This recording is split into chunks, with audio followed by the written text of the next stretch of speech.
In the far-off days of the glory of Gondor, when the rule of Osgiliath stretched over the sun-swept plains that men now know as Rohan, it is said the Sea Kings constructed a secret refuge in the White Mountains.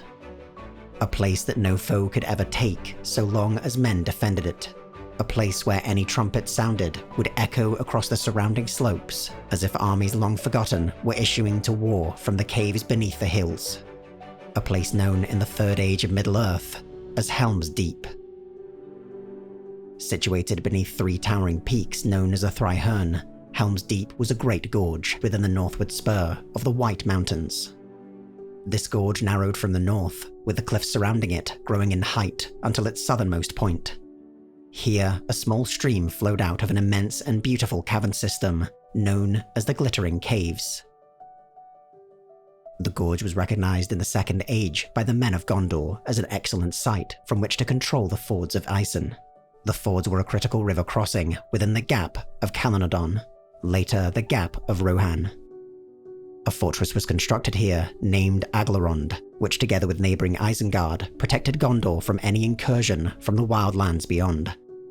The fortress itself was built at the peak of Gondor's craftsmanship, before the teachings of the elves and gods had been forgotten. It was carved from smooth solid stone that seemed to form from the very bones of the earth itself. The fortress's main strength was situated on an outthrust spur of rock, from which rose a single tower. Surrounding this tower were several concentric walls, with access to the ground below provided by a long, slender causeway which wound up to the outer gates. The narrowest part of the gorge, which lay beside and behind the fortress, was barred by an enormous wall, many times the height of a man, and thick enough that 4 ranks of soldiers might walk abreast. This outer wall was completely smooth, save for a small drainage culvert which prevented the stream from the Glittering Caves from welling up within the gorge. Stairs linked this outer formation with the main fortress, protected by towers and parapets. The outermost structure was a steep trench, a quarter-mile below the fortress. Its bridging gap, however, was quite wide, and the dike was intended more for delaying actions than any serious defense. For many centuries during an era known as the Watchful Peace, the Fortress Aglarond guarded the surrounding lands of Callanodon, but its people dwindled, with most migrating further east. The garrisons maintained by Gondor were not renewed, and the fortress was turned over to local chieftains. When the ancestors of the Rohirrim eventually swept into the region and drove out the orcs and Easterlings that had flourished in Gondor's absence, Callanodon and Aglarond were officially gifted to their care. Now a stronghold of the Rohirrim, known as the Southburg, the fortress and the surrounding gorge provided a site from which the otherwise nomadic horse lords might rest and recuperate.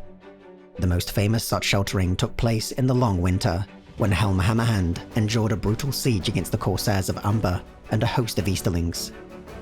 His ferocious sorties against the foe, each marked by a terrible blast of the Southburg's great horn, led to the belief that even in death, his spirit would forever guard the fortress.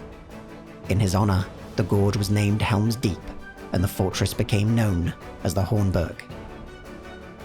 The fortress was finally breached during the War of the Ring, when King Theoden of Rohan led the people of Edoras to take shelter there. The Hornburg was assaulted by a vast host of Uruk-hai, which with the sorcery of Saruman was able to blast apart the outer walls.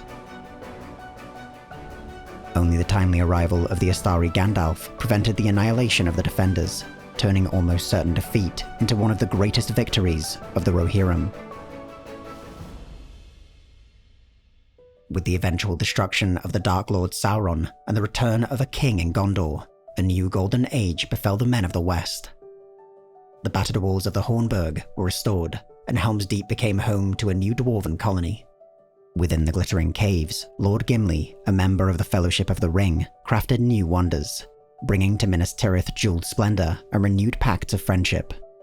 But even in this new age of peace, the memory of the horn of Helm Hammerhand sounding in the deep remained, as powerful and enduring as the mountains that surrounded it.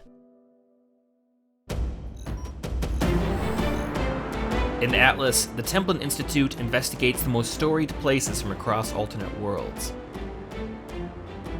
If you've enjoyed this video and would like to join the Templin Institute, consider pledging to our Patreon page. Along with increased security access, you'll be able to vote in polls to determine future topics, get custom wallpaper every week, and receive some other exclusive rewards.